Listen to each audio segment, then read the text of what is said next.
my words exactly. In the Morelos Mountains, campesinos are planting their fields, where the ghost of Zapata rides a horse that can still outrun the wheel. High in the sky above and clear out of sight is the free Mexican Air Force flying tonight.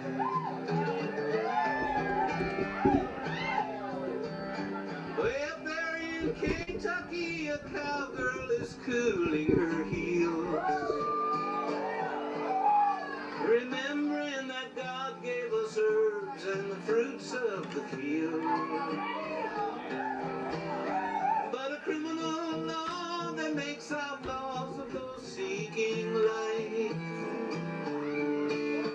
make the free Mexican Air Force Mescalito riding his white horse. The free Mexican Air Force is flying tonight, flying so high. Yeah, yeah, yeah.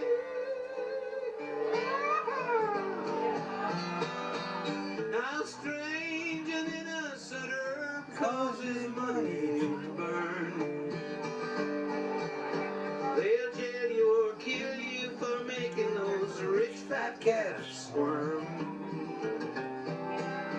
But nothing can stop us, my vision is clearly in sight. And the free Mexican Air Force is flying tonight.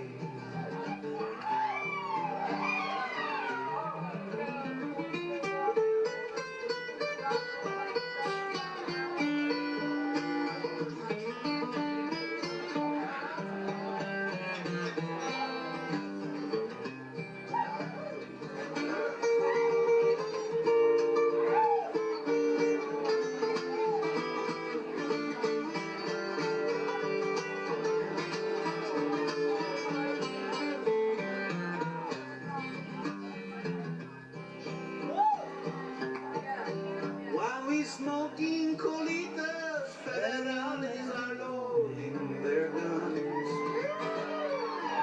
blowing smoke from their six-shooters, spinning their barrels for fun. Contrabandistas, banditos of light,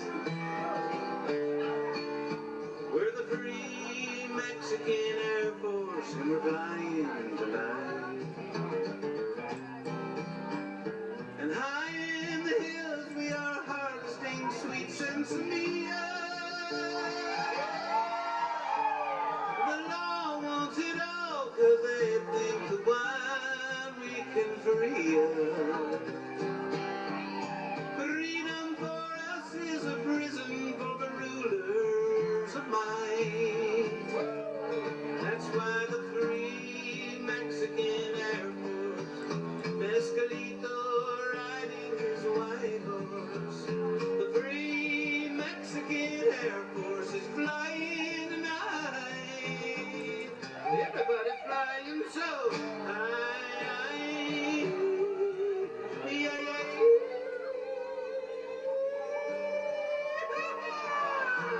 Flying tonight. Ole!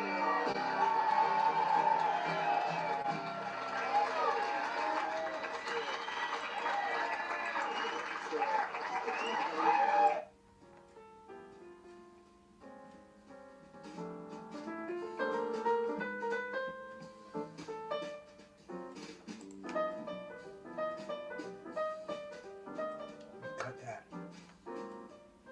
There we go. Nice and low, nice and low.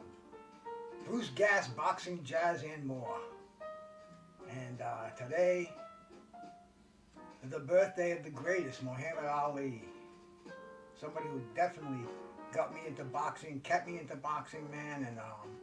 And the funky thing is, man, I don't know if any of you cats follow me and check out this thing that I do every day. I've been doing it for a few months now. It's called On This Day, and it's the historical events that happen on this day. And you know, boxing, man, boxing is so rich. It's got so, it's so, there's so much history to it that we have, you know, there are statisticians out there that keep track of these things. And you know, I go looking for them every day. I go see what happened on this day in boxing. And if there wasn't a fight on this day, if a boxer didn't die, or you know, something funky didn't happen, it's usually somebody's birthday on this day. You know, today Muhammad Ali, but man, I started doing going a little deeper, and I found over a dozen boxers who you're gonna recognize by name whose birthday is today. Let me shout out everybody that came in here tonight, man. I appreciate it. Tuesday night, I usually come on here, man, sometimes with George and G5 and Mad Chad, and we do a Tuesday night fight, but kind of haven't been slacking on that a little bit lately. I've been doing other things, been doing some very cool things that we're gonna see in the very near future. But it just happened to be a Tuesday, right around the right time, and it's the birthday of the great Muhammad Ali, who I can share some memories of, and if anybody wants to sit here and listen to him, and maybe we can go back and watch a few Ali fights, because there's not much to be said about Muhammad Ali. You get all the historians, and you know, the people who knew Ali, you know, who lived with Ali, putting these things out. Man, I was just a cat who used to watch him on television. I saw him fight an exhibition back in 77, 78, 77 or 78. I can't remember the exact year, but you know, these things, they stick with you, and they make you really appreciate the greats of boxing, and to me the greatest of all time, man, Muhammad Ali. I mean, dude, sometimes I get emotional when I start talking about Ali. Not tonight though, this is his birthday. Carlos Mendoza, bro, hope you're still awake, bro. Thank you for being the first one in here. MP, what the fuck, my brother, salute to you, man. You do this the right way here, man. MP, what the fuck, peace to you, my brother. Just do, man, shout out to you, brother. PGH, big dog, salute, my brother, salute. Mary Teresa, how you doing, sister? Nice to see you in here. LABQ the God, man, shout out to you. And there he is, my brother G5, man. Thank you for coming by here, my man. Appreciate it. Hyphy, salute my brother, salute my man. The Skywalker, peace to you, my brother. I was just on your show a little bit ago, man. You do a good thing over there. All you cats, everybody here, man. This is what keeps me going. I dig boxing. I dig talking to all you cats, and I like when you get your shows and I can see what you're doing, or when you're in panels and stuff, man. You know, I look forward to seeing most of you cats out there, and I kind of miss it when I don't see you out there. My brother Big Blunts in Boxing, how you doing, man? How you doing? My sister Lisa Bales, shout out to you. Let me make sure I got everybody in here that's in here with their wrenches. The least I can do. You know, some of us don't give a shit about them, but then again, some of us do, and I'm one of the ones that do. And I kind of like to appreciate you guys coming in here by giving you one. And Lisa Bales, man, you probably got more of them out there than I do. So there's another one for you, my sister. Mayhem and Miracles, salute to you, sister. Thank you for coming by. Mr. Doc, how you doing, my brother? That's a guy who knows a lot about Muhammad Ali, man. I better be careful I don't make any mistakes over here, because Mr. Doc, man, you know, he jumped right on there and called me out.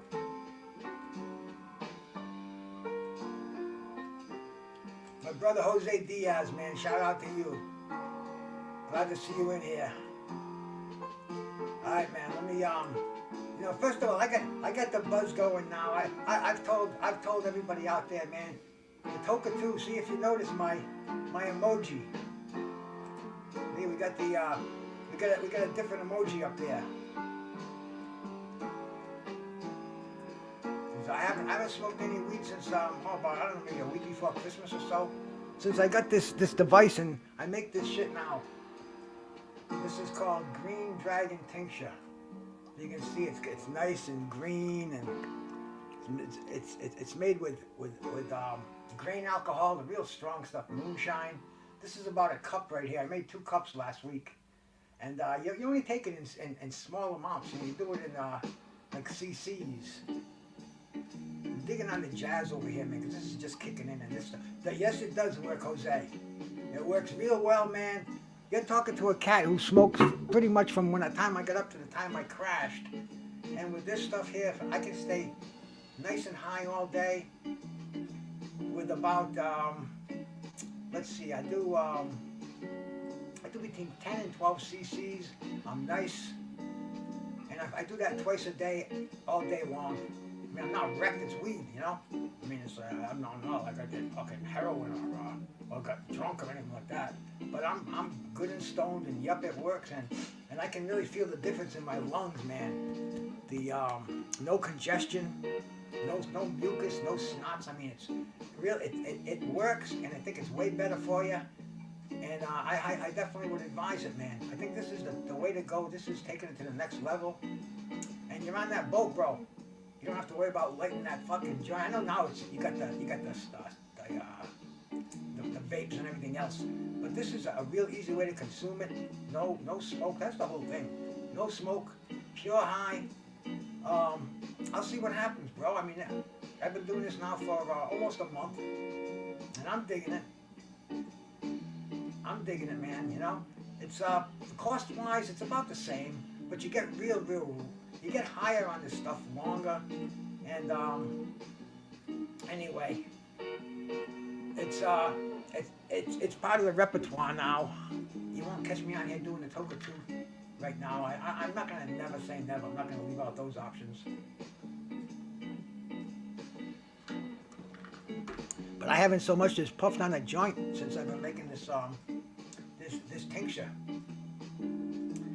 And anyway, man, Muhammad Ali. Let's talk about the greatest. But first of all, let me tell you whose birthday it is today. Not only Ali's, but I had to write these down because there were so many of them, man. Always like have a little jazz going in the background. Something about it. Muhammad Ali, of course, man. And it's also Alexander Usyk's birthday. Alexander Usyk. It's his birthday today. It's the legendary Customato's birthday today. It's also Marco Antonio Barrera's birthday today. It's Ann Wolf's birthday today. I should have written how old each one of them was. Emmanuel Navarrete, his birthday today too. It's a dude I've had the pleasure of speaking to, man. Killer fighter, great trainer, Buddy McGirt, it's his birthday today. I'll go back a little bit, it's Sammy Angot's birthday today too, man. Alex Ramos, remember him, man? The Bronx Bull. Philadelphia Jack O'Brien, somebody older than me, his birthday today. William Guthrie, remember William Guthrie?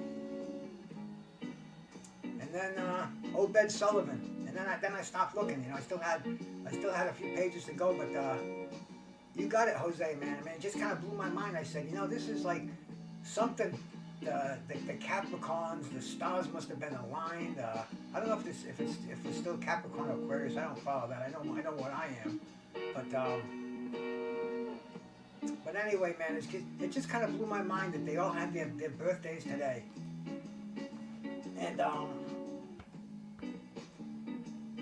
Muhammad Ali, you know, the cat who I remember watching him in the 60s. And see, back then, even if you weren't a fan of boxing, you knew Ali, Muhammad Ali, Cassius Clay, who became Muhammad Ali. People didn't want to call him Muhammad Ali.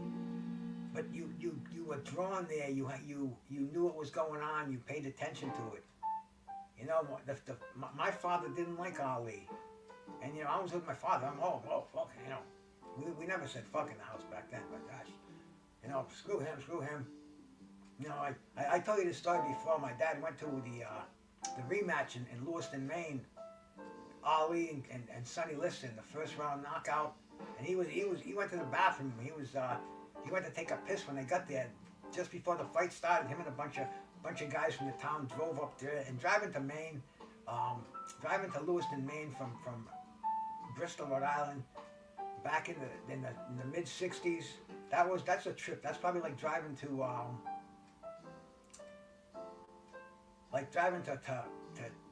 way past New York to Philadelphia. I mean, it's a long trip. It's not like it was today. And my dad, he came back. He missed the knockout.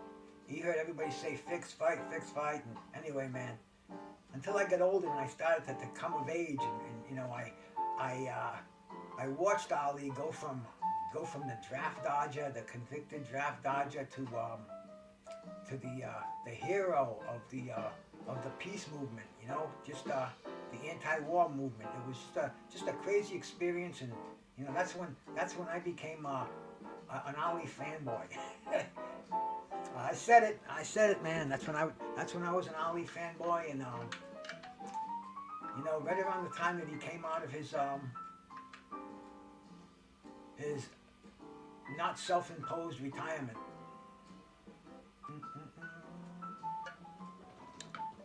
But before that, man, the fight that they all talked about, I never saw this fight, but the fight that they all talked about was Cleveland Williams.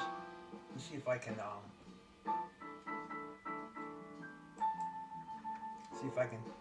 put it in the back here with the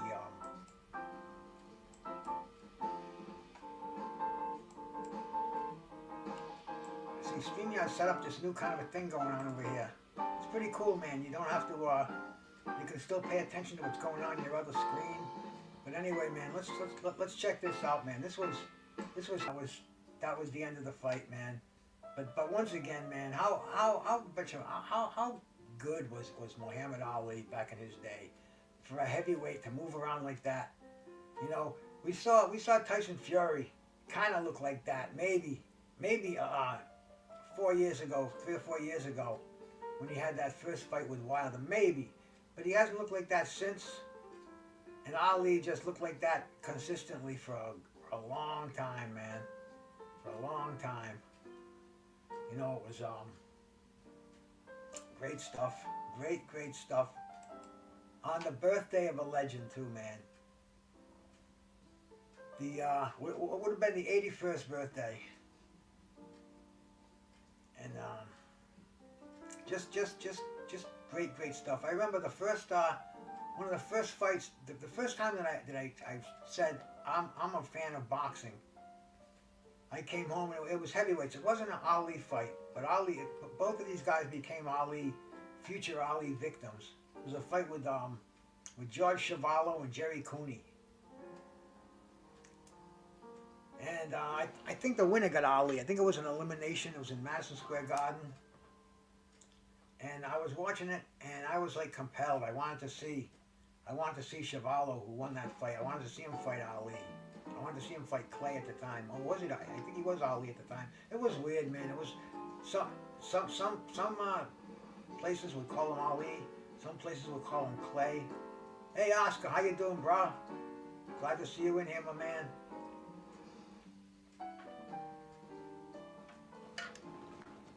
The whole world was in a crazy time. You know, the Vietnam War was raging. You know, a lot of World War II veterans were still around, man. You know, it was that time. Hey, Michael Johnson, how you doing, my brother? And you know, Ali was he was right down the middle. Some people loved him, some people hated him. I guess it's just like things are now. But the hatred was real. You know, he's called draft dodger and traitor. I mean, a lot of crazy shit. And I was only young when this was going on. I guess I couldn't really make up my mind. Hey, Mad Chad, my bro, how you doing, brother? I didn't really have the mind to be made up. So, you know, I wasn't really an Ali fan, like I said, until I started to think for myself. And, you know, realize right from wrong, not be told by my elders, you know, what was right and what was wrong. I realized just because it was our country, we weren't right. This was not a righteous war. I was from that generation, man. And Muhammad Ali was kind of the leader of that generation. And you know, he spoke on that. He had many when he was in exile, he went around to colleges. He couldn't get a passport, so he couldn't go in other countries and fight. They took his passport away. They took his boxing licenses away, his titles away. So what he did was he went on tour and he spoke at colleges. And you know, students have always been liberally minded. You know, they can be radical. And Ali was the catalyst there, man. It was some cool stuff. But see, Ali came back from that exile, and he fought Jerry Quarry, and that was in 1970, I believe. 70 or 71. Let me look. Yep, 1970 was in October of 1970, late October, and people didn't know what to expect. Ali had been out of the ring for 3 years, and he's coming back against the #1 contender, Jerry Quarry, and Joe Frazier's out there. Joe Frazier was the heavyweight champion while Ali was in exile. He had beaten Jimmy Ellis for the undisputed, and Ali was stripped of his title. Ali was coming back. Ali fought Jerry Quarry in his return bout down in Atlanta. He couldn't get a boxing license in any other state but Atlanta. You know, strange, you know? Strange how times were, whatever. But yep, man, he fought Jerry Quarry. I don't know what the betting odds were, but I'm pretty sure Quarry was the favorite. But Ali made short work out of him, cut him up, and the fight was stopped. A lot of people, Ali's back. A lot of people, it was Quarry's tissue skin and this and that. And then he had a great fight with Oscar Bonavena.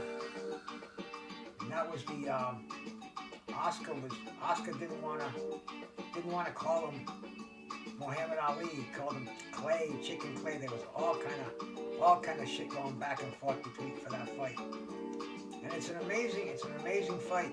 Maybe we can pull that one up and put it on in the background. It's a long fight. Let me see if I can find it though.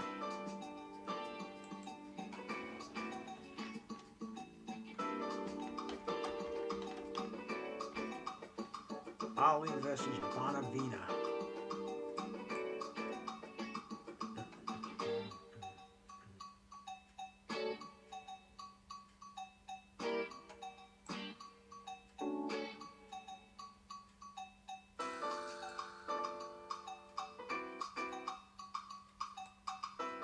Selected round highlights. This looks pretty good. Almost as good as showing the whole fight here, man. Let me see if I can put it up here.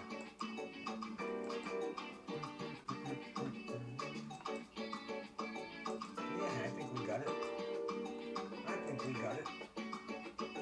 Yeah, there was a lot of jarring going back. There was a lot of bad feelings in this fight. Like I said, Bonavena never been stopped, never been off his feet.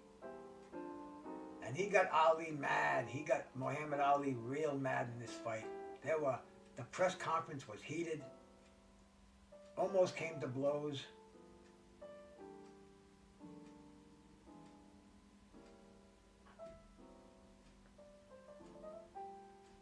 And it was a very talked about fight. And this was another fight. This was held during the week in Madison Square Garden. I think it was on closed. I think this was only on closed circuit fights in theaters. But it was on Wide World of Sports the following weekend. The fights would be on a Monday night, and then they show them on Wide World of Sports the following Saturday. And there wasn't a lot of internet, so you knew who the winner was, but it was still real exciting seeing these fights a week later. Yeah, this is a big blunts. This was a classic fight, man. Oscar Bonavena, He was a tough Argentinian fighter, man, like they all are. He ended up getting shot at the Mustang brothel in Nevada, the whorehouse, man. He was drunk. He was bothering the security. I don't know what happened, but he got shot. They shot him to death out there, man. And he was only 30 years old. He was I don't know, man. I don't know how. I wasn't there, of course, but he went up here against Muhammad Ali, and see, Ali fought these fights. You got to understand, man. He fights Jerry Quarry in October of 1970, October 26th to be exact. He fights Oscar Bonavena November 7th. I don't know if I'm doing my math right, but that's only about 5 weeks away. I mean, dude, this is boxing as it was, not as it is. This is why boxing was so well respected, because we all watched it, we saw what was going on. It was something that people wanted to see. Even though this fight was a week old, they showed it on Wide World of Sports, and every household was watching it. They wanted to see if Ali was as good as he was and how tough Bonavena was. You know, but Ali, man, this is his comeback. This is after being exiled for 3 years. This is his second comeback fight after fighting #1 contender. I mean, what would a fighter do today? A little kind of a low blow by Oscar Bonavena there. Intervene by the referee. There we go, man. See, this is cool. This is a highlight, but it's a long highlight. So we're showing round 3 over here. And see, if you notice, Ali's not the fighter he was when he fought Cleveland Williams. This is coming back after 3 years off. You notice the dancing is not like it was. There's still faintness of it, but it's not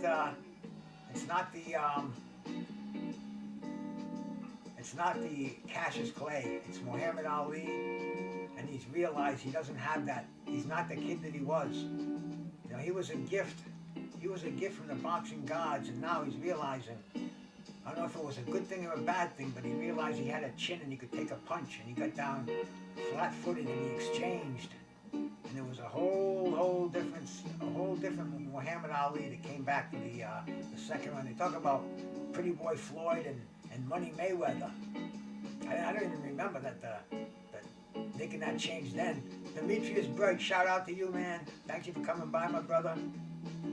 But the Cassius Clay to Muhammad Ali, you know, I mean, when he came back out from exile, you could tell that you know, that young man was not there anymore. Now it was a great fighter, but totally different, man. A man who had come back down to earth.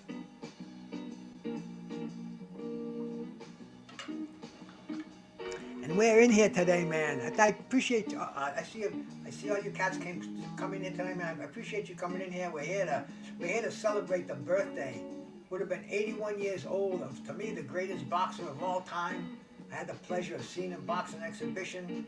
I've watched so many of his fights on television. So many of his fights, man. I watched his fight of his on closed circuit. We had to go to the theater. It was a sad fight. It was his fight with Larry Holmes, man. I mean, it was heartbreaking. But man, after this fight was the gateway to the Joe Frazier, the fight of the century, and that was an amazing time to be roaming the earth, man. Let me tell you, that was when the whole world was divided. You know, and Ali was right in the middle, man. Ali was on one side. Al Money, how you doing, my brother? And Joe Frazier was on the other side. Oh yeah, I got Mad Chad here. Mad Chad, I'm gonna turn down my music here before I let you in, because I think it's gonna make an echo. I'm gonna let you in here, but I'm gonna go turn that music down. Maybe even turn it off. Let me get back to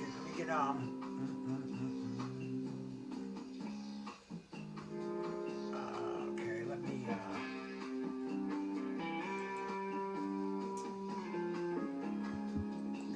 that off there.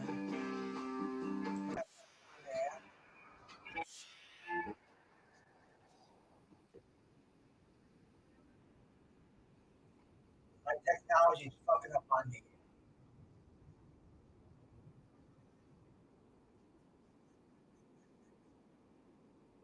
Mad Chad, my brother. Hang on one second here. Hang on one second here.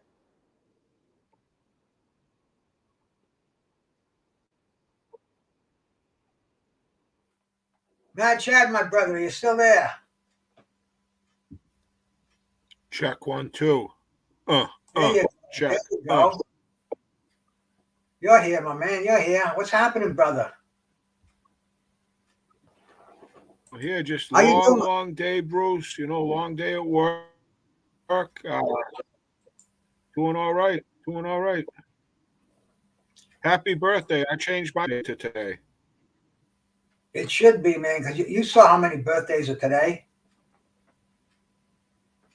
You were here when I read that list off earlier. That's what I'm saying. I think it's fun. Ali, Howard, kill or be killed. Yeah. Dude, you can't say that in here, bro.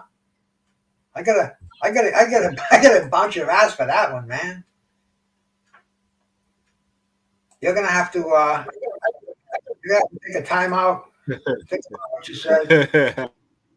If you continue it, you're blocked. It's a man's birthday. Can you imagine coming to somebody's birthday and calling? People that I didn't know. I told them that it was. What's that, Matt Chad? Your microphone cut out.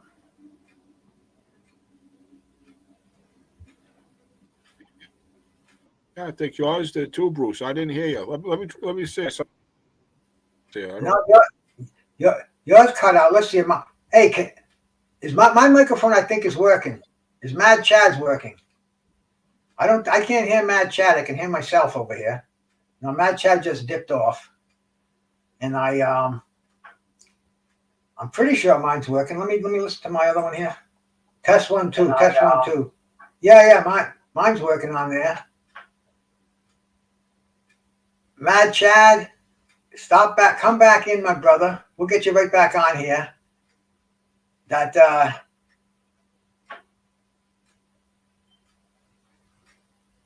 I know that, brother. He's in recess. I don't know if he was just playing games, if he was kidding. He's in a 300-second timeout. I always give people the benefit of the doubt. So kill or be killed. I see him around all the time. I think he's just fucking around. But if he's not, then he don't want to be here.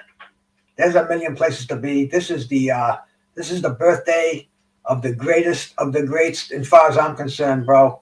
Muhammad Ali, a man that like I said, man, I had the pleasure of seeing him fight so many fights. And the fight after this one was the fight of the century. Getting back to that again, man. The country was torn in half. You had the Vietnam War people on one side. You had the anti-Vietnamese, the anti-Vietnam War, the hard hats against the peace generation. It was just a crazy. Everybody had their different tags, but there was violence in the streets, man. They was splitting heads open, fucking baseball bats. I mean, it was literally riots because of this, man. It was crazy shit. And Ali was at the center of that all, man. You know, Joe Frazier, they symbolized him with the other side. Angelo Dundee, man.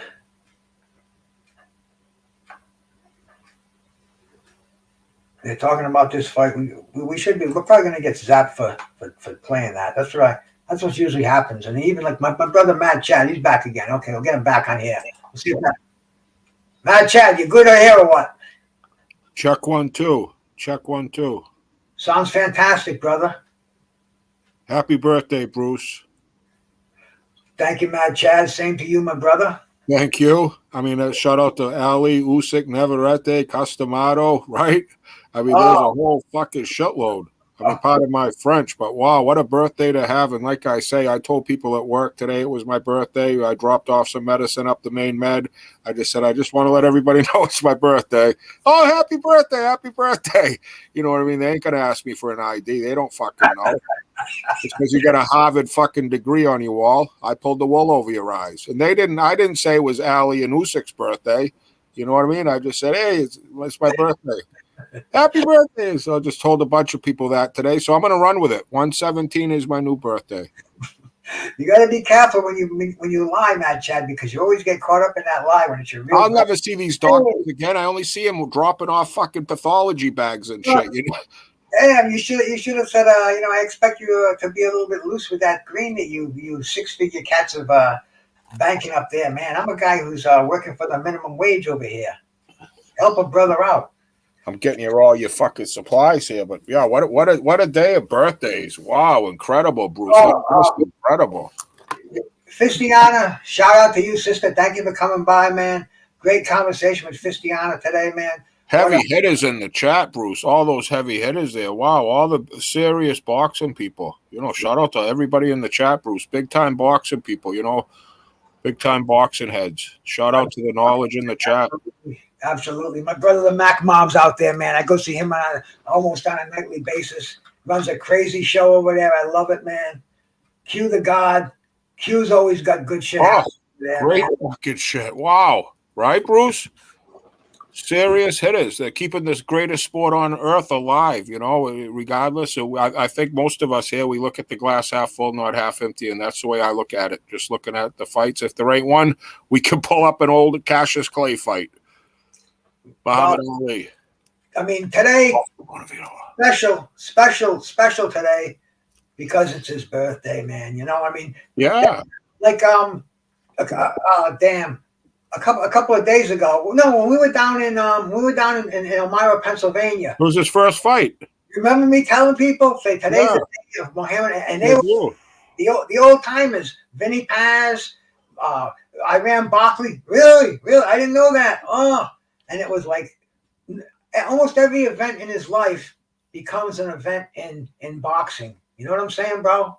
Oh, Bruce, like I say, the only time there was ever a lady in the tavern, Natalie, she stopped by, a lady. There was a few gentlemen there, and we were being very, very pleasant and very, very nice, you know, because there was a lady around. Very ugly amongst ourselves, but really, really gentle with the lady. And shout out to Natalie, and I think it might have been Slugger Sam. I can't remember who it was, but someone asked her, Natalie, do you know any boxes? And she kind of chuckled and laughed. She knew a lot about music. And any boxes of today? She goes, no. And they go, someone said, Natalie, can you name any boxes? She could only name Muhammad Ali. And she was an older lady, you know. And just the gratitude of Ali, it's like, you know, you didn't even have to know boxing. It's like you don't have to know science, whatever. You know Albert Einstein. Like, you don't have to be smart. You know who Einstein is. You know what I mean? It's like if you don't, you know, you might never know anybody a fucking scientist, but you know that fucking Einstein dude. You know, it's like kind of like Ali's the Einstein of science. You know, they put it to sweet science, whatever it is, for the toughness, all the tools in the bag. He could fight on the front foot, the back foot up against the ropes, shuffle and shoot. You know, he could shoe shine. He could throw the, you know, he had every tool in the books, from stamina to jaw to athleticism to accuracy to skill to brutality. I mean, and he's not just the greatest because it's just a word that you just throw around. I mean, just in my lifetime, arguably the greatest entertainer that ever faced the planet, you know, walked the planet, you know, human being, you know, in my lifetime, at least, you know, we've had our superstars in the movies and the, you know, presidents, whatever you want to say. But I think, honestly, the most iconic person in since 1969 till today, unquestionably, is Cassius Clay, aka, you know, Muhammad Ali. You know, it's I think it's by a wide margin, to be honest. You know, worldwide, global. He was something special. Like I say, you didn't need to know sports, you didn't need to know boxing, but basically everybody knew who Muhammad Ali was. One of the most recognizable faces in the world, and I remember back in 1976 when he fought the Japanese wrestler Antonio Inoki. and before that, I mean, this was way before Floyd was going against a Big Show, and before Tyson Fury was in there against Braun Strowman, whoever the hell he's wrestling. But anyway, Ali crossed those barriers, and that event was watched by 1 billion people. That's, I mean, all over the world, people from Asian countries, people from Russia, people from all over the fucking world. Oh, South America. It's just incredible. Just amazing the popularity that he had, man. Was it the fight in Africa, Bruce? There was it with James Brown, the music and everything. It was like, was that the fight with Foreman? Major Key, how you doing, my brother? Bruce, where was that fight with James Brown? Was that Zaire? That was see, Don King had plans to have a big concert, big pop concert, and have the fight on the same weekend. Where was it at, Bruce? That was in Zaire. Yeah. And what happened was that's when George Foreman got cut, and they had to move the fight back, but they kept the concert. So they did have that James Brown, the Pointer Sisters, the Franklin. I mean, it was a huge show. But yeah, man, that was another one of the monumental Muhammad Ali fucking one of the after he lost the fight to Joe Frazier, which 1970. That's when he fought. That's when he was supposed to have the rematch with Frazier. Frazier got beat by George Foreman out of nowhere. Ali was going to fight George Foreman right away, but he got knocked out. He got knocked out of the ratings by Ken Norton. Had his jaw broken. But he comes right back within I think it was less than 9 months from a broken jaw. He just takes from Bonavina. Not that he's a fucking. But my God, did Ali have the fucking jaw, Bruce? I mean, in the toughness, in the to come back. I mean, how many times did he walk into the ring with a hurt something? You know what I mean? Like, I don't think when he lost, he talked about, wow, I don't think, was there Ali excuses? Bro, he didn't make it. He didn't make excuses. None that I can't remember Ali making any excuses. People tried to make excuses against Ali. Like Norton said that he broke Ali's jaw in the 11th round. Oh. And Freddie Pacheco said it was broken in the 2nd round. There's a link out there. If anybody wants to share their memories of Muhammad Ali on his birthday.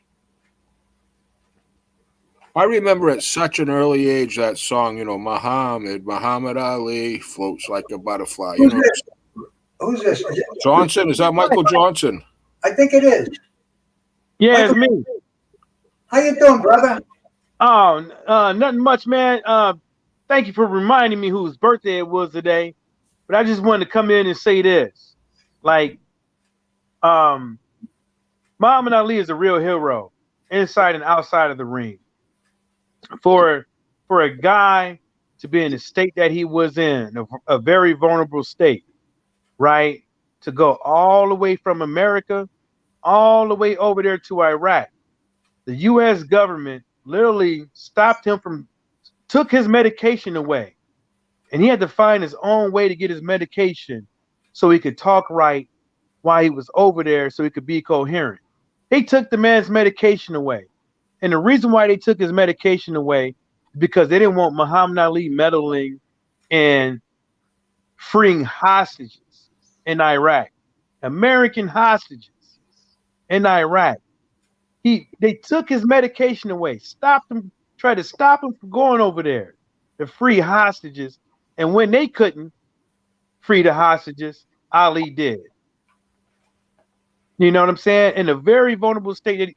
This is not the dude that was going around knocking out people and dancing around the ring 1,000 miles an hour and all this stuff. This is a guy that was fighting Parkinson's. And he went up over there, risked his life to free a group of people that probably wouldn't have done the same damn thing for him. So if anybody wants to call him a coward for not going to Vietnam, well then why would a coward go all the way over there, risk being captured himself? Doesn't make any sense. Mm-hmm. That's all I had to say, because a lot of people would not do that. They just would not put their life on the line for people that don't even know them.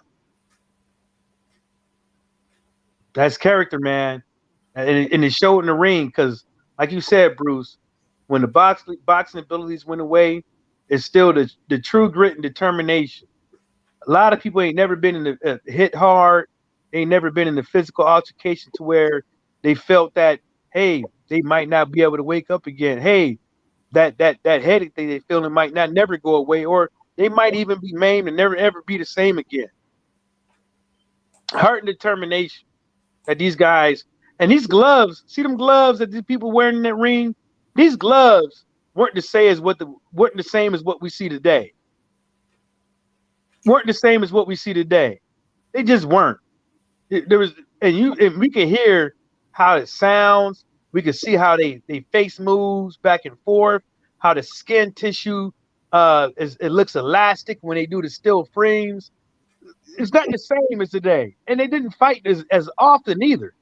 This is the reason why back in the days that people didn't last in boxing. All these soft ass people weren't able to last in boxing. They got rid of them. That whole Crunk Dream stories about how you want to box, and they had beat them down to see if they come back. This is the reason why, because you couldn't last in these days. You hear about people getting their eye sockets broken. These dudes, these type of things would happen all the time. Look at that. How you stand up with these little bitty ass, thin ass gloves? Little bitty. That's all I got to say, Bruce. Oh man, I'll tell you, that's the thing about the gloves too, bro. You notice they're the same color. Now one's got a blue glove on, one's got a white glove on. Yeah, they look like different fucking gloves. They're both Everlast gloves, and they're interchangeable. Now it's ridiculous. Sponsorship, I guess you have to wear the glove if you're sponsored by Everlast or. And one thing, like with boxers, like I get the alley, what he did out the ring. I mean, heroic stuff. A lot of people can look at it as being heroic, and there are people that say what he did in Vietnam was coward-like. Whatever to me, honestly, it's completely irrelevant when it comes to like judging an entertainer for me. Like if he's a baseball player, football player, like Lawrence Taylor in my eyes was the baddest defensive player that I ever see lace up a football game. And I don't know how nice of a man he was outside of the football field. It's like Chuck Berry. My God, he's my favorite guitar player.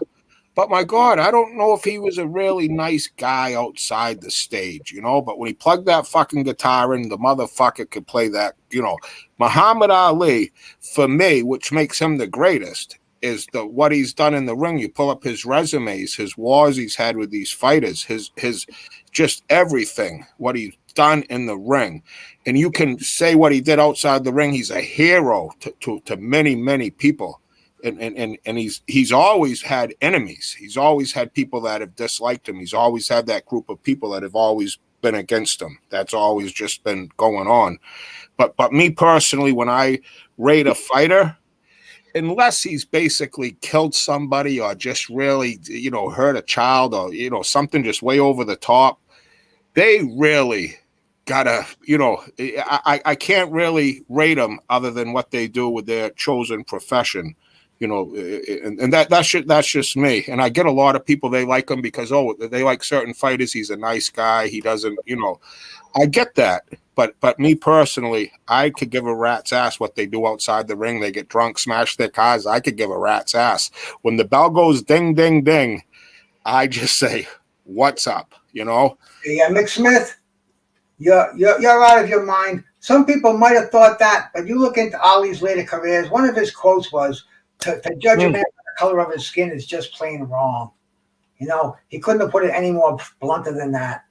He was with the black Muslim, with the Nation of Islam early in his career. He was doing some things that he just did to be part of the group.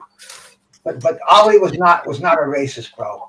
Ollie was not a racist. That's all. That's all I have to say to you, McSmith. And I'm not even going to time you out. You're entitled to your opinion here, but just go back and do a little more research, bro.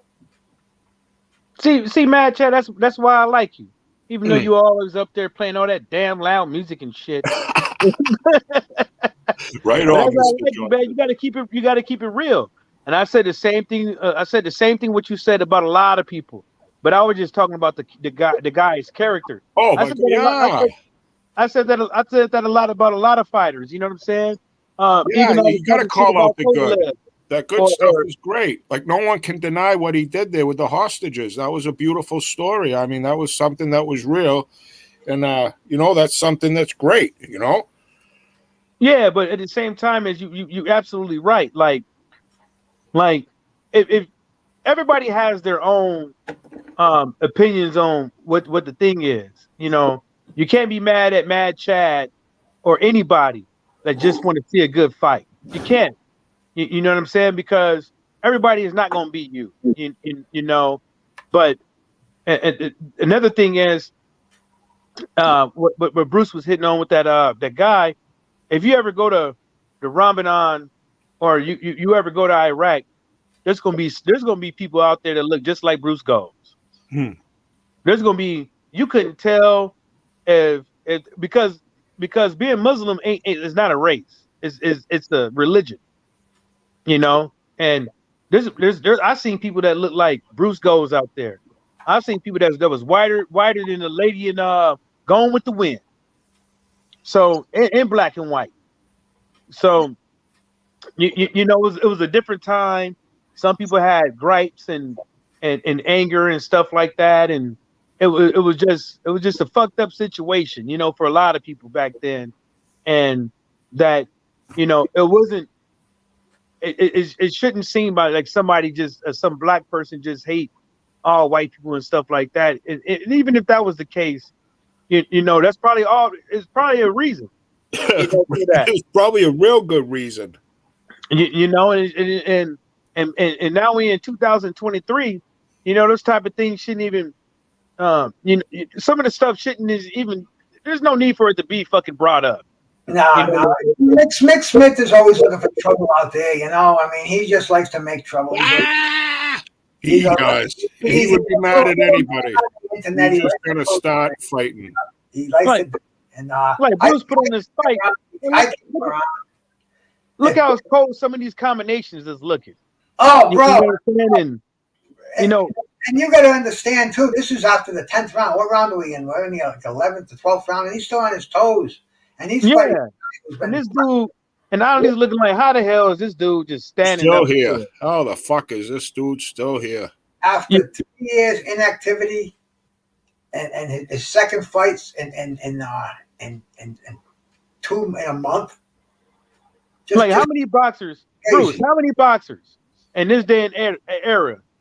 No artificial muscle intelligence.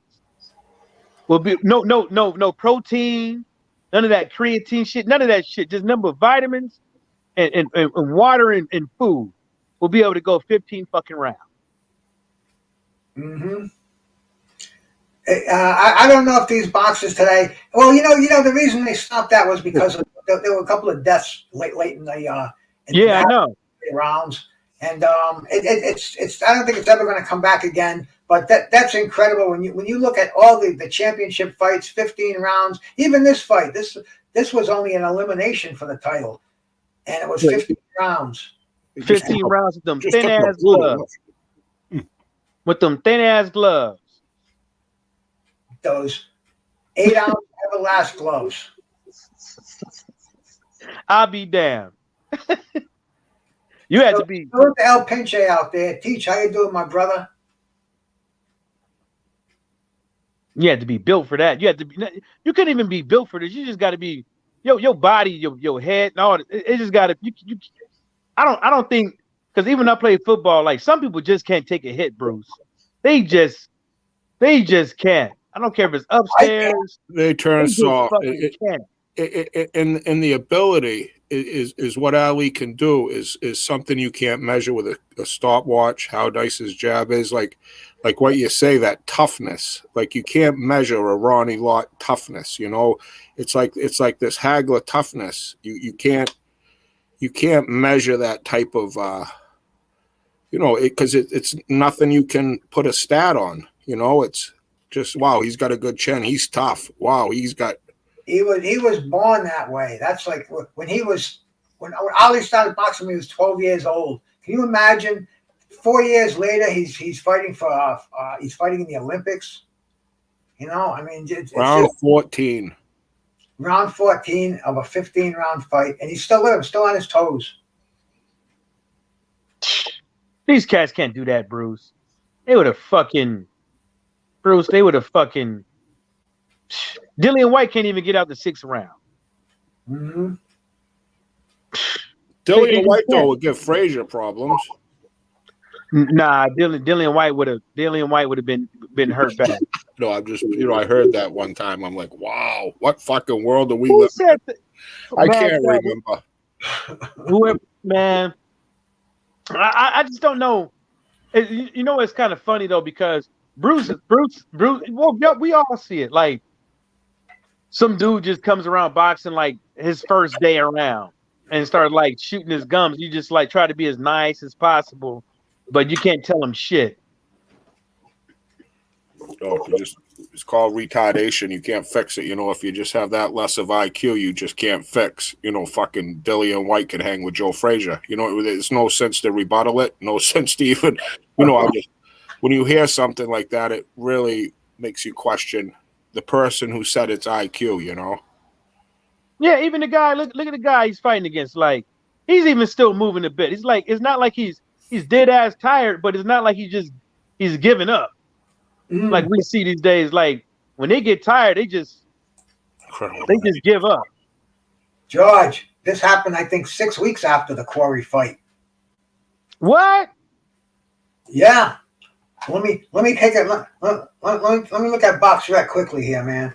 He fought Jerry Quarry on October 26, 1970, and then he fought Oscar Bonavina on September 7th, 1970. Wow. See, the dude ain't gave up. He didn't stop swinging. Bonavina just rabbit punch him. Yeah, but he ain't stopped swinging though. Like these cats these days, they just stop swinging. They what's that? They put their guard up and just lean on the ropes and just let the dude do whatever they want to. At least he didn't stop doing. Like stop. You know what I'm saying? Like he didn't just lay down. You know. Unbelievable what the determination that he had. And the thing is, man, he wants to make up for his lost time. He wants to make up for inactivity. So Ali had a big entourage. He had to pay a lot of people.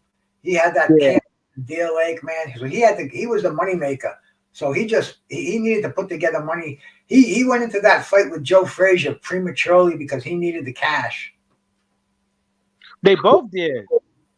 Well, not Joe Frazier as much as Ali. Ali really needed the cash. Well, Joe wasn't doing that good either. Okay. Joe. Well, no, you're right. Joe died. Joe died eating Campbell's soup out of the can. Get the fuck out of here. Oh yeah. He was living in a room over his gym. Joe had no money. He had no houses, no cars. Joe just barely had that gym, the Joe Frazier gym.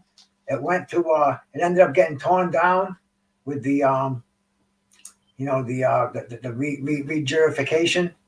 rejuvenation. But man, Joe died broke. It was sad, man. Broke your heart. Broke your fucking heart, man. Bad investments, bad marriages. Joe had nothing. But check out this 15th round. This is when Muhammad Ali, and look at Bonavina swinging for the fences, going for the knockout. And gave up. Never been off his feet. Never been off his feet. And gave up. You got some nice size arms on him too. Oh, he was a tough motherfucker. Didn't let up. Didn't You know what I'm saying? These boxers, they would fucking look at that. He even still look at that right hook he landed. He ain't gave up. These cats these days, Bruce, is like that's one thing I hate about heavyweights when they start leaning on the ropes. I ain't saying nothing, but the man's birthday, Usyk, is I think pound for pound the best boxer in the world today. Not because they have the same birthday, just for the skill, for the for what he's done the last few years. Is always traveling on the road to and really boxing the ears off his opposition. And I just feel he's brilliant. I feel he's got the biggest gas tank in boxing. Oh, there he goes, first down he's ever been down, right, Bruce? Left hook, yep, first time. But Mad Chad, you're so right. And the thing about the heavyweight with me, man, I'm so bummed out. Saturday night, I was psyched. I was. Here we go. This is it, man. The referee lets it go. The referee didn't even count. Oh, Stanley Christodoulou, I believe it was. Ali's like, holy fuck, is that dude tough? and he said kind things to Ali at the end. They had a brutal pre-fight was brutal. He said Clay, was he calling him Clay? He said, you're not Chicken Ali, you're Muhammad Ali, the greatest. He apologized. It was cool stuff, man. It was cool stuff. And Leon Spinks had a draw, McSmith. He had the draw with Scott Ledoux before he fought Ali. I believe he was, I think he was 7-1-1, 7-0-1. Ain't one of those Spinks still alive? One of what? One of them Spinks. Michael Spinks. Yeah, Michael Spinks is still alive. Leon Spinks was 6-0-1 when he fought Muhammad Ali. Yeah. He had 7 fights. Gold medal through the boot. Man, I hate to say it, man. I hate to say it, man, but before, man, Leon, man, that motherfucker been in some wars even before he was famous. You can hear it. He been in some wars before he was famous. Some of them dudes, like what I noticed is back in those days, and when I hear Bruce talk, man, some of them dudes could just fucking hit it. And some of them dudes their chin was too good to be true until it wasn't. Because Leon was pretty much y'all hear Tank Davis. You know what I'm saying? Ain't no way in hell you start boxing as a little ass kid, before you even hit double digits, and you think that you're gonna sound good. Like, I'm just saying, like this boxing shit ain't like football, it ain't like soccer, it ain't like any other sport. If you don't treat your body right, you don't treat yourself right in the ring, you don't have no defense, and when you're young and stuff like that. That's why probably Usyk's probably gonna be the one to where he's like 80, fucking 90 years old, still talking right. Just saying, defense pay the bills, over as we've been noticed. Look at Tim Witherspoon, one of the greatest defensive fighters in the world, I feel, and look how he is today. He's sharp as a knife. I mean, we talk about that with him all the time too. How he says he watches boxing and he sees him neglecting defense. That he can help these fighters. He's looking. Yeah. Look at that. Look at Bobby Chacon in the ring. Man, look at that fucking Bruce. Don't tell me you had a suit like that, man. Bruce, I had a closet. I had a closet full of them. Damn. Look at this, man. That looks like the Mexican man. What the hell's his name? Shit. Carlos Palomino. They got to put them down here. Bruce used to go to the disco every Friday and Saturday. Oh man, I wish I.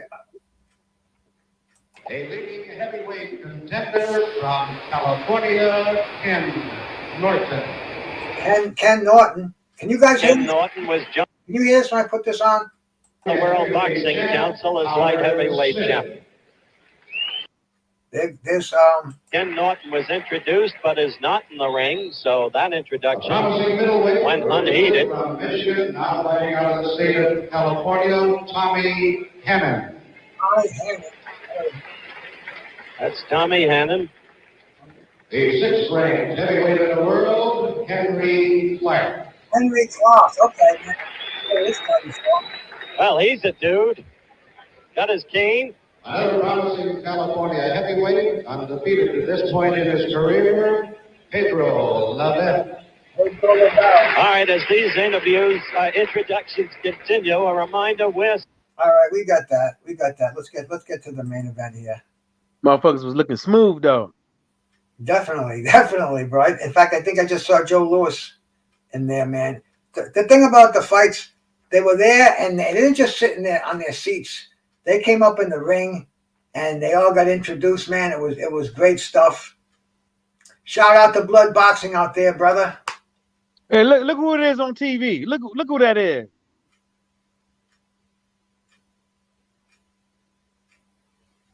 Who is it? Motherfucker better stick to acting. That's who it is. I can't. I think you're going to put on a show tonight. Let me ask you. That's 2 Jim. years ago, they were talking about you becoming a heavyweight. What happened to that? That's Well, Jim I Brown. don't really want to get my face messed Who is it? That look like Jim Brown to me. up. And, what I really want to do is challenge OJ to a superstar. I'll talk to you for you, Jim. Let's go quickly back to Howard now. Ali's coming in. Thank you, Gibbs. This is Ali and Ron Lyle over here, man. This fight was let's see. Jim Brown was up there talking about he wanted to challenge OJ. Yeah. To a run or something, man. This was 1975 in fucking May 1975. Bruce, YouTube fights. As far as YouTube fights concerned, and they heyday, who you think would have won? Jim Brown or OJ? Jim Brown. Yeah, my money's on Jim Brown. Yeah, I think Jim Brown. Yeah, because OJ ain't been never known for allegedly stabbing somebody. In a knife fight, though, I got OJ. OJ played tennis and golf. You know, Jim Brown, he'd get down and fight.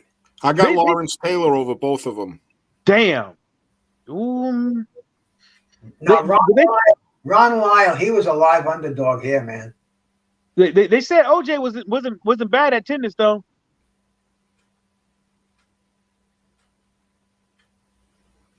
Yeah. Ron Lyle, he was an ex-con. He was a bad motherfucker. The booty warrior. Cold. Bro, he was sentenced for murder. He was given a pardon, second-degree murder. You know, he says he was there, but he says he wasn't the trigger man, and he was sentenced to I think 25 years, and he got a pardon. And he learned how to box in prison. Got stabbed in a prison fight, and he saved one of the guards. He almost died, and he got a pardon, and he came out, and he was real close to becoming the heavyweight champ of the world, but he was still crazy. I was talking to one of the guys I had on my show, man. Who the fuck was it, man? Oh shit, Nate Campbell, and he says he met Ron Lyle. He goes, and it was like shaking hands with a snowman, ice cold. Oh. He says I heard Nate Campbell. That motherfucker is a joke. He's still a cold motherfucker. I said something slick to Nate Campbell, man. That motherfucker already had all kind of mama jokes for my ass and everything. I was like, all right, I'm gonna stop fucking with him. I haven't seen him around in a long time. He used to be on Lion Killers. Yeah. I talked to Lion Killer the other day. He's still talking to Nate Campbell. That motherfucker is just busy. Yeah, because he's been doing a lot of training. I mean, he was getting some people ready for some big amateur fights, Olympic team, I think, man. Yeah. I talked to Lion Killer on the phone like, what was it, 2 or 3 weeks ago? He said that motherfucker is just busy, man. He can't even. And then Lion Killer's busy too because he opened up a new business and shit. So his time is like weekends and nights. Now he can't do no. I hate it, man. I see him a lot doing his lives. Like you, he does them lives in the morning out of the car. Yeah. That's the beautiful thing about this internet. We don't have to fucking worry about going over somebody else's show or Any time slots allowed. Bro, you just go on when you can. And hey, I don't expect anybody to come in here and sit with me from the time I go on the air till the time I go off the air. You come through, you like what I'm doing, you dig what I'm doing, you give me a thumbs up. I appreciate the watch hours, man. And hey, we're talking real boxing here, no bullshit. I got fucking Mad Chad, the crazy man from Maine. I got Michael Johnson, I don't know if you're a fucking jarhead or if you're a fucking army man or whatever, but I know you're ex-serviceman, tough as they come, not afraid to give his opinion on nothing, bro, and knows your boxing. So, Bruce, I forgot that shit. Back in the days, they measured fucking everything. Everything. Reach, biceps, forearm, waist. Tail of the tape, exactly. The size of the fist, the size of the wrist, everything, man. The reach. And plus, they even did it in the studio from the armpit. They would the good shows. I think CBS used to do it. They would measure the reach instead of the entire wingspan. They'd go from the armpit to the end of the fist, the end of the knuckle, and they were really accurate about it. Oh, they wasn't playing. No. Wrong, Miley playing. Look at this fucking. Yeah, he's like about to kill somebody again. Shit. I'd be like that guy that fought at Jog Bar. If I'd just fucking leave the ring, I'd be like, looking across the ring at that fuck. I'd be like, all right, see you the fuck later. We didn't make it enough. In this Ryan Law got pardoned for saving it. Wow. Nah, Ryan Law got saved because he whooped everybody's ass in prison and he let him go. No, he's right. He did. He saved somebody's life and. No, it was a joke. Because remember Danny Torrio? No, I hear you, man. They used to have boxing matches in the prison. They stopped that in all the prisons now, man. Rhode Island, they used to have a good fucking boxing team, and they eliminated that because they were getting stronger than the gods, I guess, bro. But no more. Now they go at it with fucking shanks instead. Before they had a boxing club. Yeah, right. ACI. Give somebody a way to fucking make a living when they get out. Shit, fuck. But it's boxing itself is a discipline. It teaches you to respect other people. It teaches you to take care of your body. I mean, it's a mind, muscle, the whole fucking thing. Boxing is like I said, it's a discipline. And if you can study that, and every day you try to get more and more involved in it. You try to use different strategies, what a boxer would do in the situations. And I mean, it's a very, very cerebral fucking thing, to think like a fighter. And I don't know if you're ever going to fucking achieve it. I don't know if anybody ever will, but it's a daily journey. And, I do it. I love going back and watching these fucking heroes here. Muhammad Ali on his 81st birthday. Did I tell you whose birthday it was today too? Besides Ali, I said it once already on the show, maybe even twice. I'm going to say it again to anybody who hasn't heard me. Today, man, it's not only Muhammad Ali's birthday. It's Alexander Usyk's birthday. It's Cus D'Amato's birthday. It's Marco Antonio Barrera's birthday. It's Ann Wolf's birthday. It's Emmanuel Navarrete's birthday. It's Buddy McGirt's birthday. Sammy Angot's birthday. Alex Ramos. Philadelphia Jack O'Brien. William Guthrie and Obed Sullivan. So happy. Coach Malachi. Coach Malachi. Oh, yeah, for sure, bro. Shout out to Coach Malachi, man. I'm sorry I didn't mention you, brother. So many other heroes in front of us here, but yep, Coach Malachi, 49 years old today.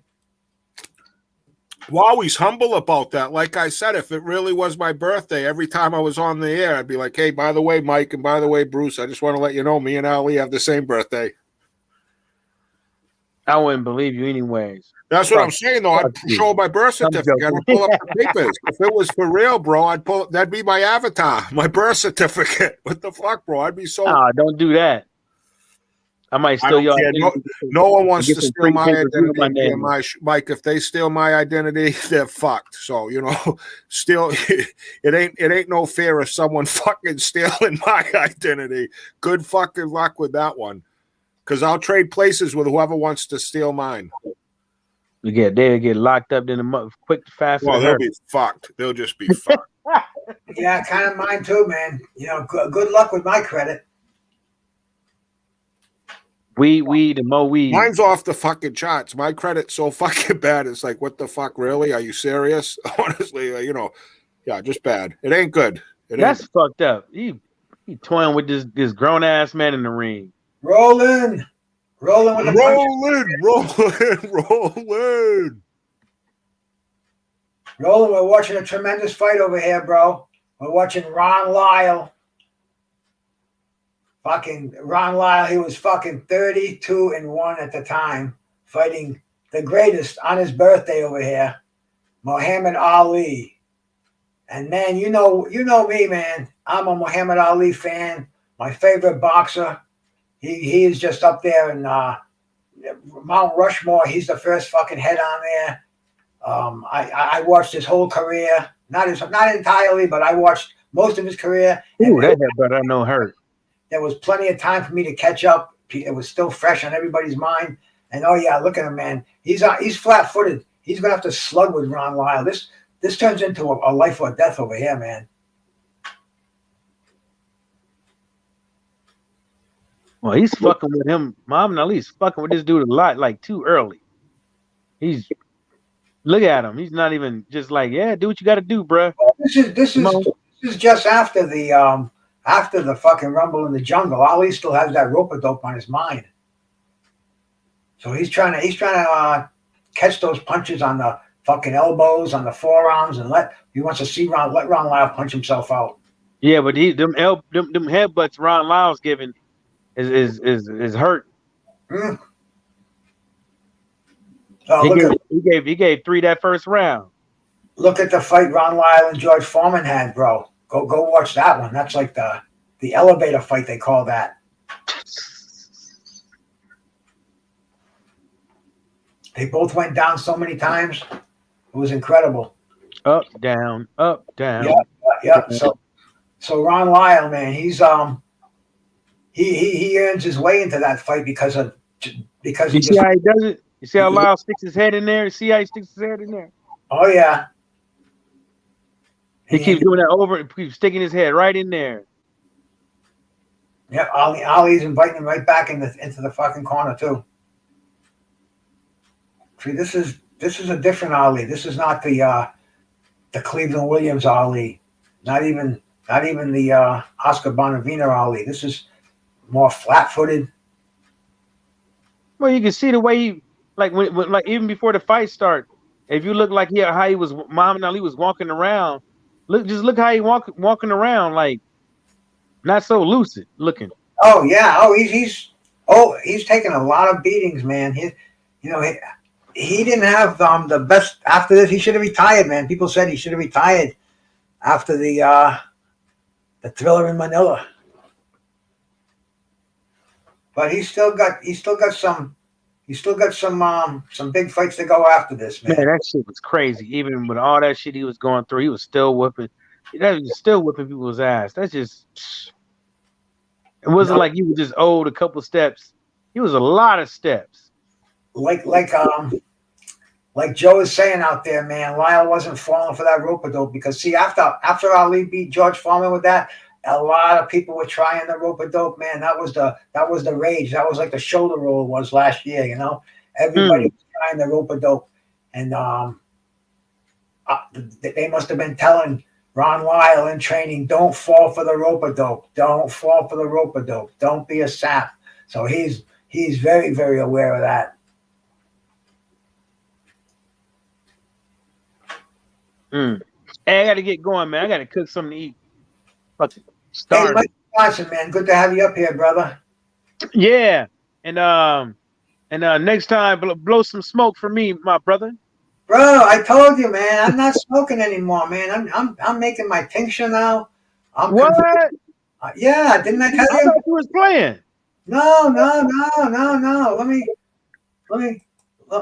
Let me put this on hold for 1 second here, man.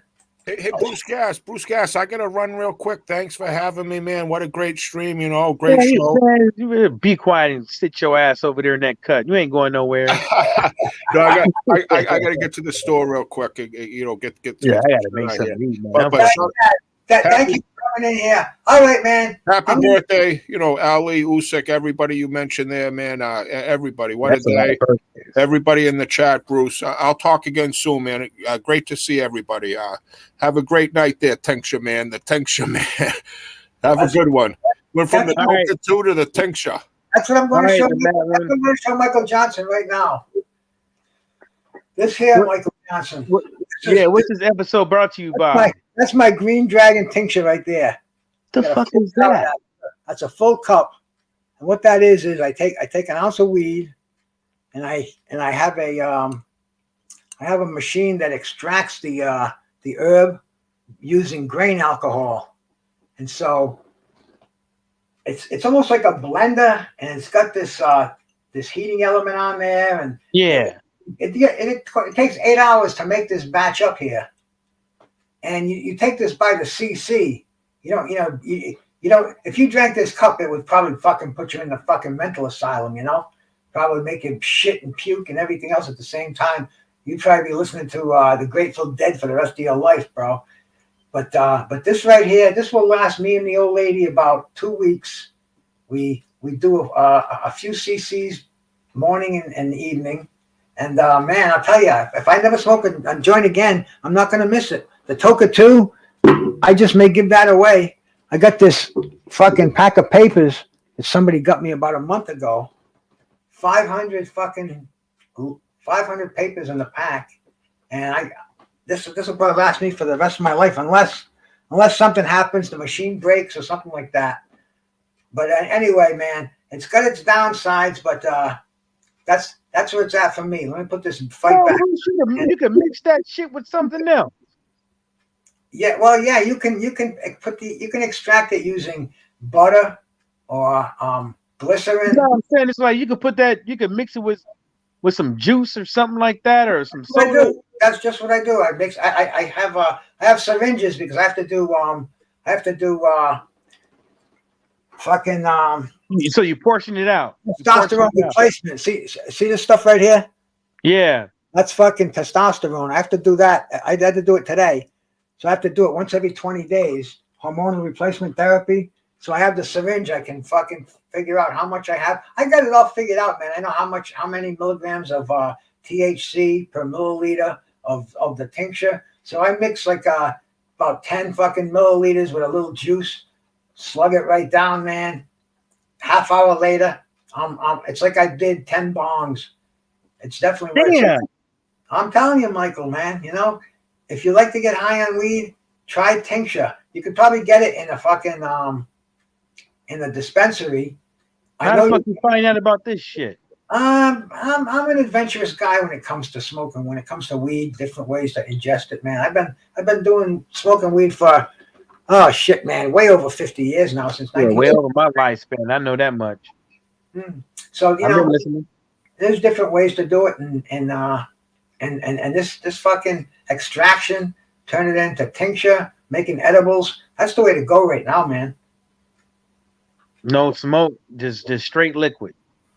Straight liquid, yep. No smoke. Roll those cookies. Yeah, you can do that. Yeah, bro. If once you learn your dosage, how much will take you, it's just like smoking. It's the same fucking thing, just a different way to ingest it, and you know how much you're taking, so you have a better idea. Man, I'll tell you, does it get you a good high, bro? I'm fucking ripping right now. You notice I'm not smoking on my show like I used to do all the time. This is absolutely I would recommend it. The only thing that kind of hurts about it is you have to. The minimum you can make is 8 ounces of it, and to make the 8 ounces potent, you have to use an ounce of weed. So it cost me roughly around $200 with the alcohol and the weed to make 8 ounces of this tincture, and this right here is the 8 ounces. So this is like $200 worth. Yeah, but the trick to it is actually get you a little syringe and portion it out. That's what I have. I have a whole box of syringes. Yeah, you ain't saying go around and just like willy nilly drinking it up, gobbling it all up. Oh fuck no! It's 200 proof. It's grain alcohol. It's fucking 190 proof. You know how strong that stuff is, bro. You ever had a shot at 151? Yeah, the original, not the new shit. It's well, you could take a shot of that and light a lighter and fucking spit like a dragon, bro. You could burn the guy's face in front of you. But this stuff is Bruce, you off the chain, bruh. I was reading on YouTube when I first got it to use Everclear. So I sent my old lady to the package store to buy a bottle of Everclear, and they can't sell it in Rhode Island. But the guy says, "But we have grain alcohol, same thing as Everclear." And so she's not going to sit there and argue with him. So they're idiots. So what the reason why they talk about you can't sell it the Everclear because that's what everybody's going to use. That's usually what folks going to make to use the apple pie, the dandelion wine, and all that kind of shit. That's the reason why they hating on the Everclear because people gonna make that backyard shit with it. But it's a good thing because they ain't selling no homemade fucking alcohol without no regulations, making people go blind and sick. Well, I know nothing about that, but I do know is you need real strong alcohol to make tincture. And I didn't know that. I used to have a machine that made butter or honey, but you couldn't put alcohol in it because I guess it would explode or whatever. I got this new machine now. It makes the tincture. I can't see going back any other way, bro. I have no desire to go fucking even to go buy any fucking dabs. This is the best high from smoking the weed, man. From the weed. And, even the dabs. Even the dabs, yeah. And I just shit. Even that's gonna cost you. Everything costs you, bro. What are you gonna do? I'm a minimalist. Find what you like, man. I live on a certain road, and I fucking like. You were showing the other day. That's you were showing that new gun that you were gonna buy. On the Twitter, and I said, and you said somebody in there said, if you want it, buy it. And I said the way I look at it is I look at things and say, do I really need it? And that's just the way that's the way I kind of live my life. I don't buy clothes. I don't buy fucking booze. I don't buy anything, man. Me and my wife live very humbly. We have a ton of clothes because we've been the same size, both of us, for 25 years. So we have stuff we haven't even opened yet. I mean, it's just crazy. But bro, I mean, I own my own home. I have to pay my taxes on it. And I just we get by on what we have, but I guess you can define me as a minimalist. That's how somebody in my situation is. We have no savings, no money to show, but every month we slide by. That's right. Now I was showing that gun because I wanted to know who had problems with it, and the only thing I got with it, the magazine release is not that great. So, but I found some mods for it. But I might get it. I don't know. I might get it, but I don't buy too much clothes either too. So most of the stuff I buy is like, food related or alcohol. I don't buy too much clothes. What I buy boxing shirts. Boxing t-shirts, man. I buy more socks and drawers than anything. Well, see, I like to talk boxing. Lance Mayer, how you doing, my brother? I like to talk boxing, and it's hard to bring up a conversation about boxing when you go somewhere. But if you get a boxing shirt on, it automatically somebody sees that and starts talking boxing. And I love talking boxing, man. I don't want to talk anything else when I go out. When I see somebody, if I've met them twice and they don't know boxing, they'll shy away from me because this guy's going to stick boxing into the conversation. But I buy boxing T-shirts. I get specials all the time on some fucking company, T International or something, like 11 or even my old lady gets them at the dollar store. So that's one thing I'm guilty of, buying boxing shirts. Bruce, you know what's funny? But I had a conversation about that shit. People that don't even watch boxing would talk about boxing in public, like whether or not you watching a boxing match on your phone or they see you got a t-shirt on. Like people don't even watch boxing. Like I was watching boxing on my phone in the bar, and a whole bunch of people crowded around me watching a boxing match on my fucking phone, and they don't even watch boxing, Bruce. They were just but people are entertained about boxing. It seems like they just don't know how to get into it. They don't know where the front door is. They'll watch it, but they don't know where the front door is. Jellybean 4280, salute, man. Slugger Sam, my brother, salute, man. I didn't miss anybody else, did I? If I did, I'm sorry. Rolling with the punches, I caught you in here. No, what was I going to say, Mike? Something about the great Ali, I'm sure. Keep going, bro. Keep going. My mind just went blank. It happens all the time when you get old. Yeah, he moving around that ring now. Flashes of the old Ali. Flashes of still got that great jab. Larry Holmes learned that jab. Larry Holmes stole that jab from Ali. Spent many hours sparring, many fucking hours training. Deer Lake, Pennsylvania. Went to Zaire, and he was Ali's chief sparring partner for a long time. Ali on his toes, man, showing his flashes of the old Ali there. That's where he could fuck you up. You know, you'd be fighting in one style, then you'd get in the rope-a-dope and you'd be slugging away, thinking you got him cornered, and that's what he wanted. And all of a sudden, you come out with a blistering combination, uppercuts, hooks. Oh, a little of the Ali shuffle in there. I mean, just great stuff. I saw him fight an exhibition at the Providence Civic Center, man.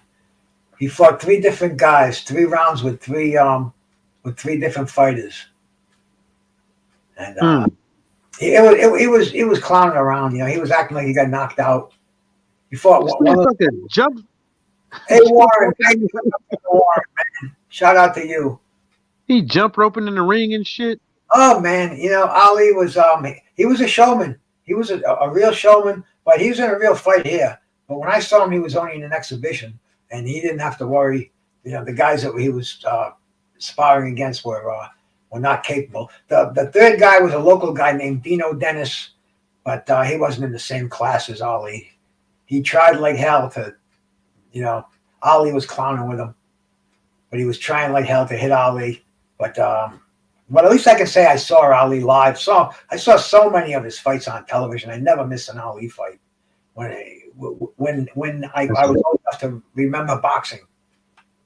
That's right. He put that head down. The motherfucker can't do shit. That's right. Mm-hmm. Hey Bruce, I gotta go, man. I gotta get these eats. Michael, my brother, thank you for stopping by, man. Oh yeah. Anytime, man. When I'm free, I'll be jumping by. Just too many people go live and all that stuff. It'd be at the wrong time, and I'll be busy most of the time. So I just try to get in when I can, man. Hey, brother, all boxing, brother, 100%. One love to you. I see you soon, Bruce. I'm out. Peace. Yeah. Right, man. Ali, Ron Lyle. They're back in 1975. Ali did a lot of fighting in 1975. Let's see, how many fights did he have in 75? Chuck Wepner, Ron Lyle, Joe Bugner, Joe Frazier, too. Gene Piet. He had 4 fights in 1975. And in 74, he fought in October. And then in 76, he fought in February. So Muhammad Ali, he kept real busy. He was not a guy who took time off. He was a no nonsense. He was a defending champion, man, and this is what a champion should do. You look at guys today. You look at Tyson Fury. Come on, is he in the same class as Muhammad Ali? Come on, dude. Come on, man. This guy's making 20 title defenses. This guy's fighting everybody. You couldn't name a person in the division that Ali ducked. You know, you'd have to be a real historian. Maybe blood boxing could out there, man. But Ali just fought everybody out there, newcomers, veterans, top contenders, especially. Just a miracle man, and you know, monumental day. It's his birthday today. Hey, Friesen, how you doing, brother?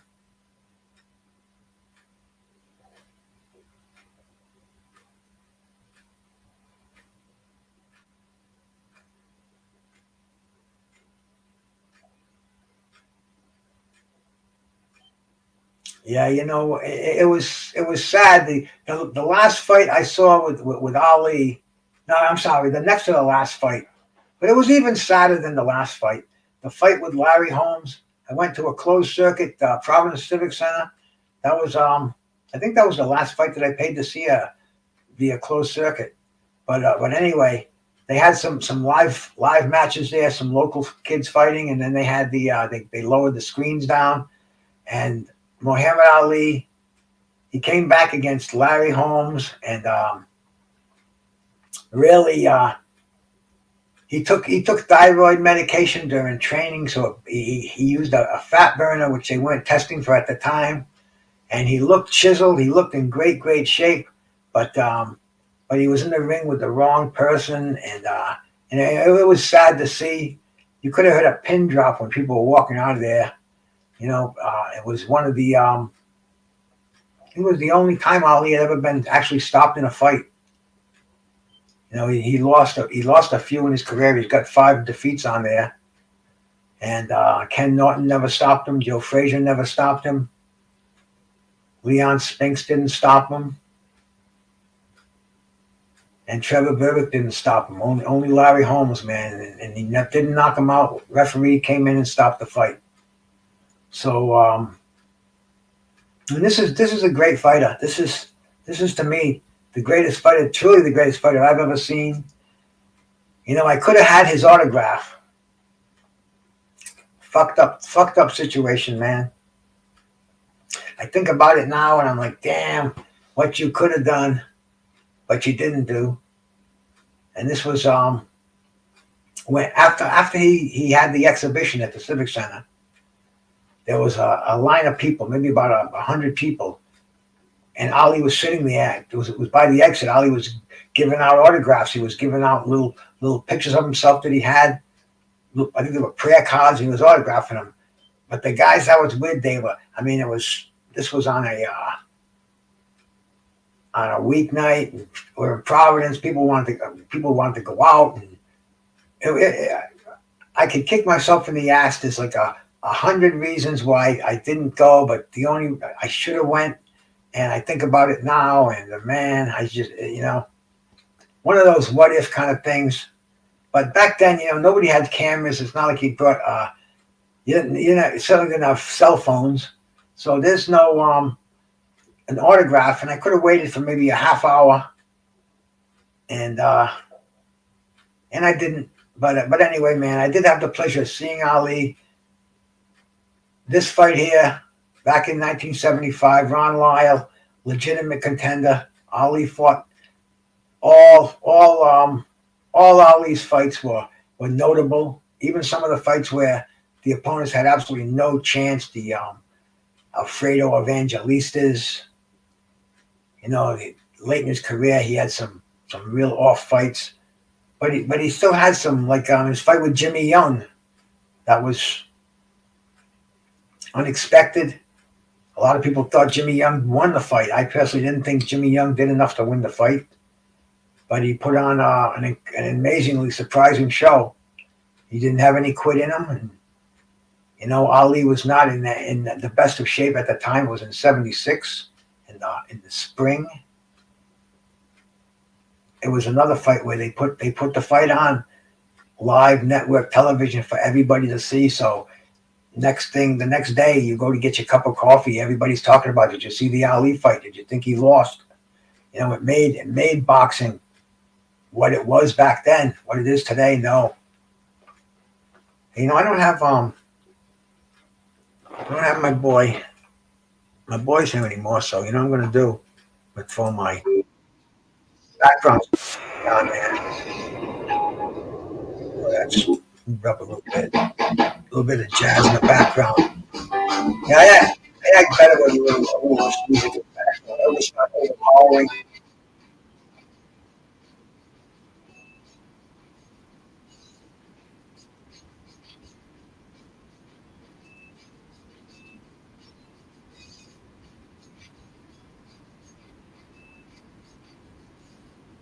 You guys are talking amongst yourselves out there. Yeah.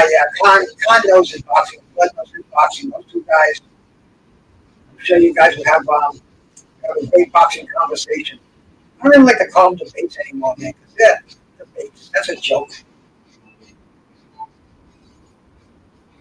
But here we are, man. We're watching the greatest Muhammad Ali on the night of his 81st birthday, taking on Ron Lyle, Caesar's Palace.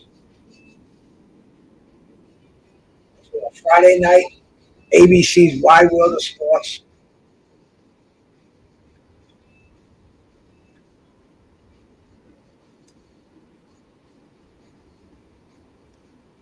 Ali, man, he had a great career outside the ring. Michael Johnson was just talking about the hostage situation in Iran. I lived through that back in, I think it was 78. And they couldn't get those hostages freed politically. I think it was over a year they were there, man. It was crazy. It was a very demoralizing time for America. And secretly, Ali went there and negotiated the return of the hostages. And we don't hear about that. This was something that was. You look, Ali trying to get Ron Lyle in the ropes for a little rope a dope there.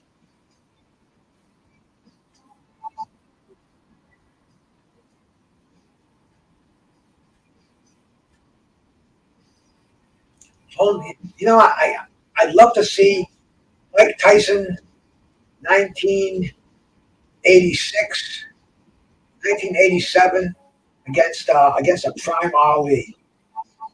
That would be an incredible fight. So many of these fantasy matchups that we could make. Ali would be involved in so many of them because he had that. He could adapt to any style. And man, I'll tell you, watching Mike Tyson having that run he had 70 from 86, 87, 88 up until the Buster Douglas fight. Even the Mike Williams, Call the Truth Williams. Even that fight, Tyson showed vulnerability. But Call the Truth Williams, he was no slouch. Like, Tim Witherspoon said that was the hardest he'd been hit, and he'd been in the ring with some killer punches. He said Call the Truth was the hardest he'd been hit. Look at Ali, man. Ali's starting to turn it on Ron Lyle over here. Watching Ali, man, fighting. This is boxing at its finest here, man. And on his birthday, on everybody's birthday, all these great boxers that I mentioned.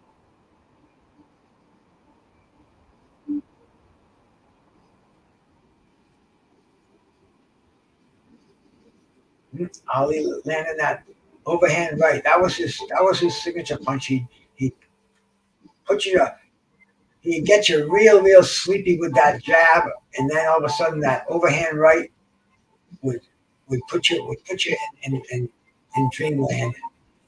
Blazing. Still got those combinations. What round are we in here, man?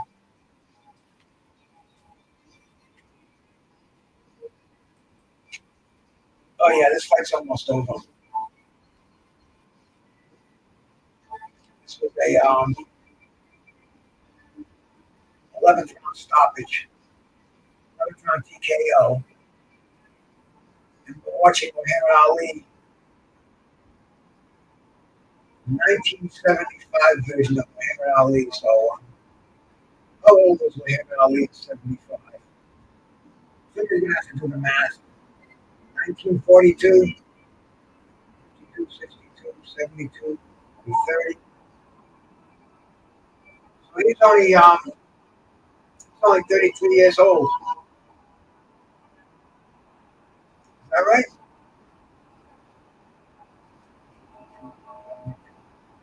Yeah, he's only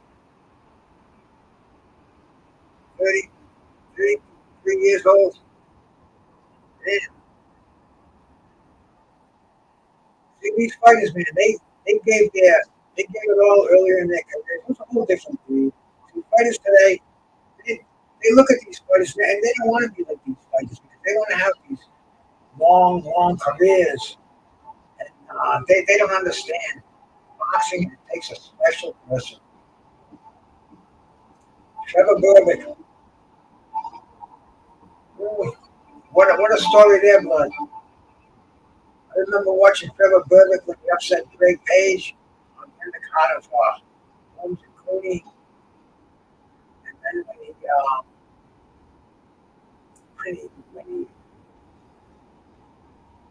let's see, the John Tate that fight was before the Greg Page upset, and then he had that fight with Holmes where Holmes just fucking boxed did a two in a row, man. And the guy Edwin Thomas, and he became the fucking heavyweight champion of the world, WBC. Man. He was a crazy bastard, man. He was a fucking nut, a sexual deviant. Did some time in jail. That's one thing that people don't realize. When Tyson was in jail, Trevor Berbick was in jail too. So one time they booked in 3 years. And died a violent death. His family beat him with a fucking crowbar. Oh man, he rest in peace. He entertained.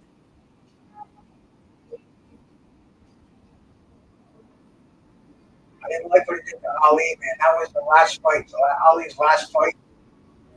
Trevor Berbick.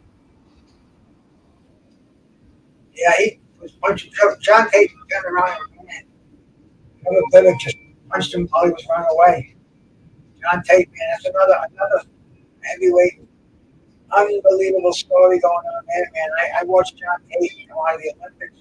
I watched him get clocked clean by Teofimo. Stevenson came on to a pro career. He had a pretty cool beginning.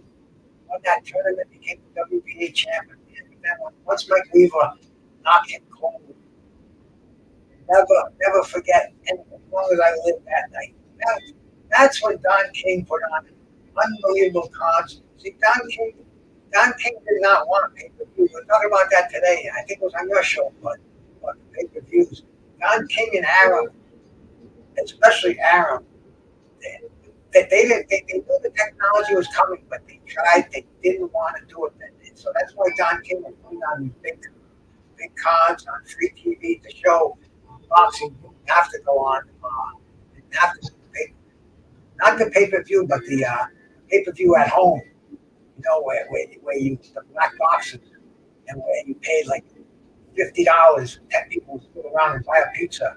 Aram didn't like that. He wanted those 10 people to spend $25 at a closed circuit theater. So they tried to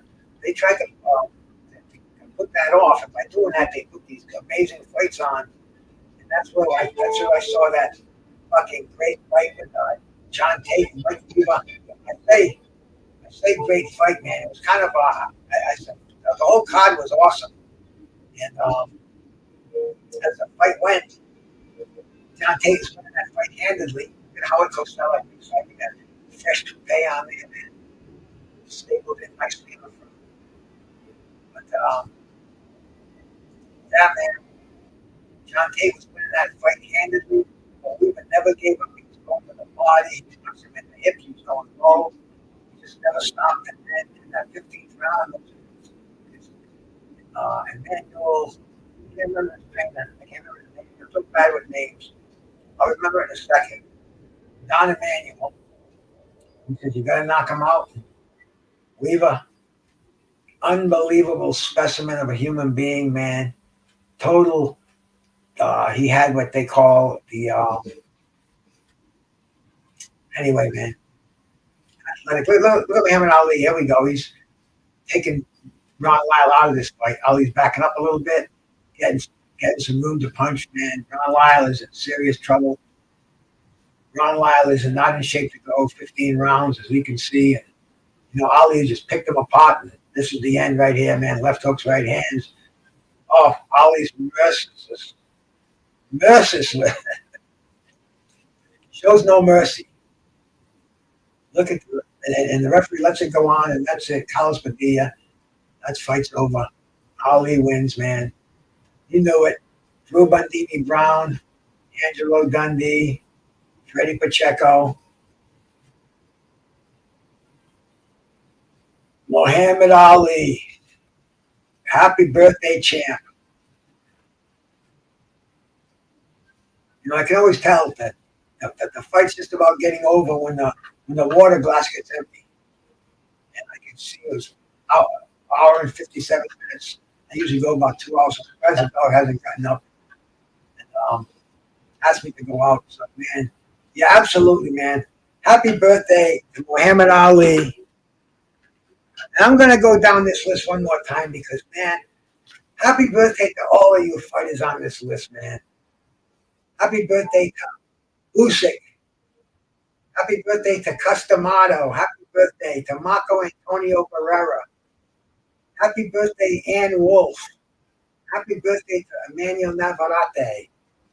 Happy birthday to Buddy McGirt. Happy birthday to Sammy Angad. Happy birthday to Alex Ramos. Happy birthday to Philadelphia Jack O'Brien. Happy birthday to William Guthrie.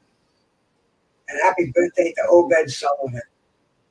And finally, and number one on the list for tonight, man, Muhammad Ali.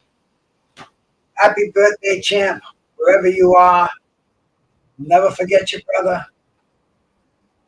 Everybody out there is an Ali fan. I hope you feel the energy from us tonight here, man. Thank you so much for allowing us to have this show. Appreciate what you contributed to boxing and to my life, man. This is Bruce Gass, Boxing, Jazz, and More. I'm out of here.